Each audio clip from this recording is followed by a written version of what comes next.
Dans la vie, il arrive souvent que nous soyons confrontés à des situations où nos loyautés sont mises à l'épreuve. Parfois, nous nous retrouvons entre deux personnes que nous apprécions, mais qui sont en conflit. Comment gérer ce dilemme avec sagesse? Surtout quand notre cœur penche plus d'un côté que de l'autre. Imaginons un instant que l'un de nos proches se sente gêné par une situation créée par une autre personne que nous apprécions également. Il nous demande de l'aider à résoudre ce qu'il perçoit comme un problème, mais au fond de nous, nous sentons que ce problème n'est pas aussi grave ou que la personne en question n'a pas réellement tort.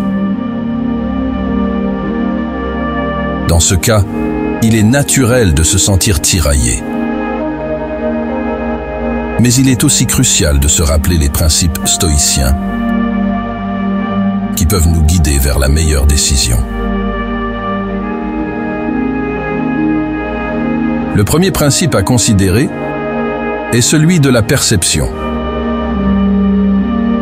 Dans la philosophie stoïcienne, nous apprenons que ce ne sont pas les événements eux-mêmes qui nous troublent, mais les jugements que nous portons sur eux.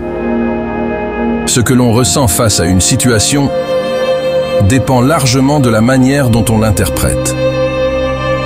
Si, en notre fort intérieur, nous pensons que la réaction de notre proche est excessive ou mal orientée, il est important de ne pas se laisser emporter par ses émotions, mais plutôt de rester ancré dans notre propre perception des faits.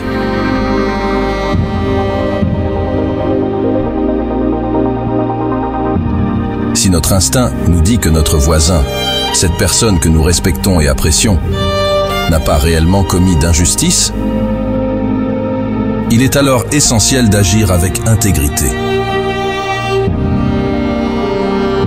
Il n'est pas nécessaire de prendre parti ouvertement ou de créer des tensions supplémentaires. Mais il est tout aussi important de ne pas trahir ce que l'on pense être juste.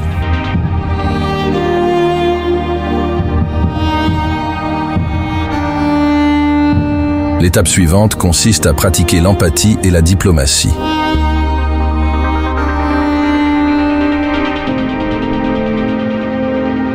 Écouter notre proche avec bienveillance, sans le juger, mais en lui expliquant calmement notre perspective, est une manière d'aborder la situation avec sagesse. Il faut lui faire comprendre que, bien que nous respections ses sentiments, nous ne voyons pas les choses de la même manière. En expliquant avec douceur que l'escalade du conflit pourrait avoir des conséquences négatives pour tous, nous pouvons essayer de désamorcer la situation. De même, il est tout aussi crucial de parler avec notre voisin, d'aborder la situation avec la même empathie, en cherchant à comprendre ses intentions et en lui expliquant les préoccupations de notre proche. Il est fort probable que, voyant notre approche pacifique et respectueuse, il soit disposé à discuter et à trouver un compromis.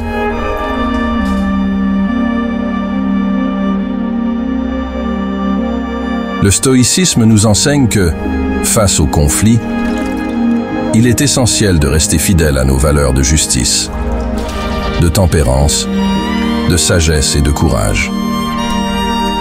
Il est possible que le courage dans ce contexte signifie dire non à une demande qui ne semble pas alignée avec nos convictions, ou que la sagesse nous guide à ne pas céder à la pression pour éviter des tensions inutiles. Finalement, il est important de se rappeler que la paix intérieure est ce que nous devons tous rechercher. Agir en accord avec nos valeurs, même lorsque cela signifie prendre une position difficile, nous permet de maintenir cette paix en nous. En restant calmes, justes et bienveillants, nous pouvons non seulement résoudre ce dilemme, mais aussi préserver les relations qui nous sont chères. Ne laissons pas les conflits extérieurs troubler notre tranquillité intérieure. En agissant avec sagesse et empathie, en restant fidèles à ce que nous savons être juste, nous pourrons surmonter ces défis avec sérénité tout en respectant les personnes qui nous entourent.